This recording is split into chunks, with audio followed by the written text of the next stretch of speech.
Morning students, now we will start part 4th of quantitative and qualitative methods of credit control। ਆਪਾਂ ਨੂੰ ਪਤਾ ਆਪਾਂ quantitative methods ਨੂੰ complete ਕਰ ਲਿਆ ਤੇ ਅੱਜ ਆਪਾਂ ਕਰਾਂਗੇ ਕੁਆਲੀਟੇਟਿਵ ਮੈਥਡਸ। ਕੁਆਲੀਟੇਟਿਵ ਮੈਥਡ ਦੇ ਵਿੱਚ 6 ਮੈਥਡਸ ਨੂੰ ਇਨਕਲੂਡ ਕੀਤਾ ਜਾਂਦਾ। ਇਹਦੇ ਵਿੱਚ ਫਰਸਟ ਹੈਗਾ change in margin requirements, rationing of credit, regulation of consumer credit, direct action, moral suasion and publicity. ਠੀਕ ਹੈ, ਅੱਜ ਦੇ ਇਹ ਟੌਪਿਕ ਦੇ ਵਿੱਚ ਆਪਾਂ ਪਹਿਲੇ 3 ਜਿਹੜੇ ਮੈਥਡਸ ਆ ਉਹ ਡਿਸਕਸ ਕਰਾਂਗੇ। ਸਭ ਤੋਂ ਪਹਿਲਾਂ ਆਪਾਂ ਨੂੰ ਪਤਾ ਹੋਣਾ ਚਾਹੀਦਾ ਵੀ ਕੁਆਲੀਟੇਟਿਵ ਮੈਥਡਸ ਕਿਉਂ ਯੂਜ਼ ਕੀਤੇ ਜਾਂਦੇ ਆ। ਠੀਕ ਹੈ, ਕਹਿੰਦੇ those methods of credit control which regulates the availability of credit।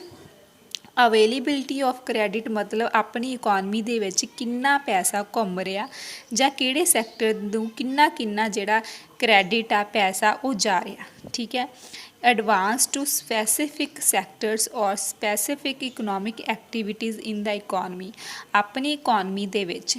ਠੀਕ ਹੈ, ਜੋ ਵੀ ਕਮਰਸ਼ੀਅਲ ਬੈਂਕਸ ਦੇ ਦੁਆਰਾ ਆਪਣੇ ਸਪੈਸੀਫਿਕ ਸੈਕਟਰਸ ਆ, ਮਤਲਬ ਆਪਾਂ ਨੂੰ ਪਤਾ ਆਪਣੀ ਇਕੋਨਮੀ ਦੇ ਵਿੱਚ ਬਹੁਤ ਸਾਰੇ ਸੈਕਟਰਸ ਆ, ਉਹਨਾਂ ਨੂੰ ਕ੍ਰੈਡਿਟ ਐਡਵਾਂਸ ਕਰਨਾ ਮਤਲਬ ਲੋਨ ਐਡਵਾਂਸ ਕਰਨਾ ਹੁੰਦਾ, ਪ੍ਰੋਵਾਈਡ ਕਰਨਾ।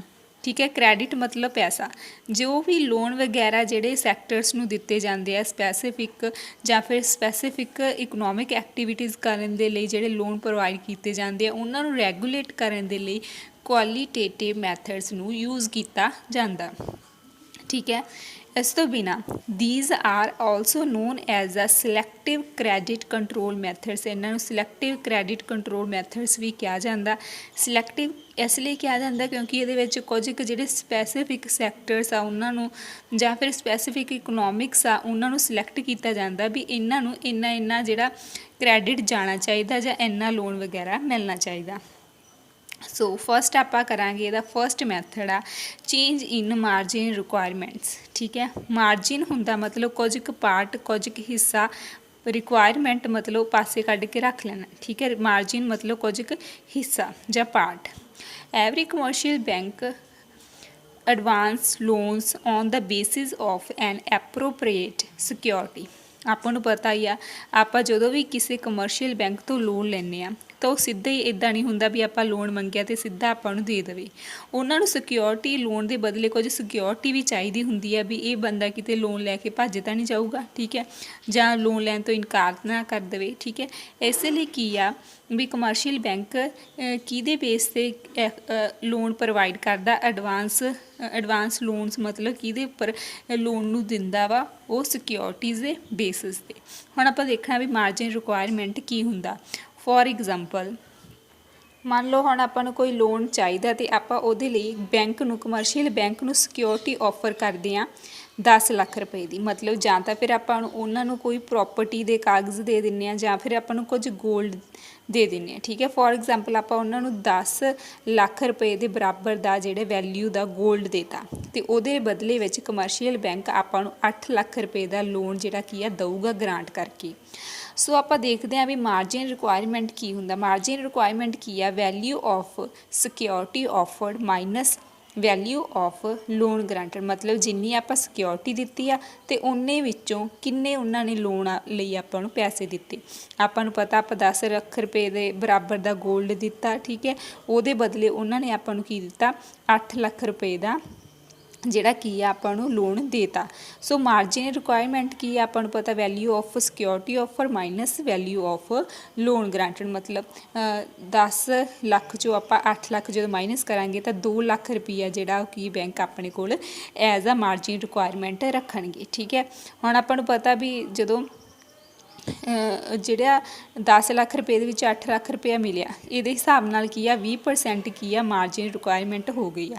ਠੀਕ ਹੈ, ਆਪਾਂ ਨੂੰ ਆਪਾਂ ਦਿੱਤੀ ਉਹਨਾਂ ਨੂੰ ਸਿਕਿਉਰਿਟੀ ਕਿੰਨੀ ਦਿੱਤੀ, 10 ਲੱਖ ਦੀ, ਵਿੱਚੋਂ ਉਹਨਾਂ ਨੇ ਲੋਨ ਆਪਾਂ ਨੂੰ ਪ੍ਰੋਵਾਈਡ ਕੀਤਾ 8 ਲੱਖ ਦਾ, ਜਿਹੜਾ 20% ਸੀਗਾ ਉਹਨਾਂ ਨੇ ਮਾਰਜਿਨ ਰਿਕੁਆਇਰਮੈਂਟ ਰੱਖ ਲਈ। ਠੀਕ ਹੈ, ਹੁਣ ਜੇ ਆਪਾਂ ਨੂੰ ਪਤਾ ਵੀ ਮਾਰਜਿਨ ਰਿਕੁਆਇਰਮੈਂਟ ਜ਼ਿਆਦਾ ਹੋਊਗੀ, ਠੀਕ ਹੈ, ਮੰਨ ਲਓ 20 ਤੋਂ ਇਹ 30 ਹੋਊਗੀ ਤਾਂ ਆਪਾਂ ਨੂੰ ਕਿੰਨਾ ਪੈਸਾ ਮਿਲੂਗਾ, 7 ਲੱਖ ਰੁਪਏ। ਠੀਕ ਹੈ, ਘੱਟ ਜੂਗਾ। ਠੀਕ ਹੈ, ਤਾਂ ਕਰਕੇ ਜਿਹੜਾ ਕ੍ਰੈਡਿਟ ਆ ਉਹ ਲੈਸ ਹੋ ਜੂਗਾ।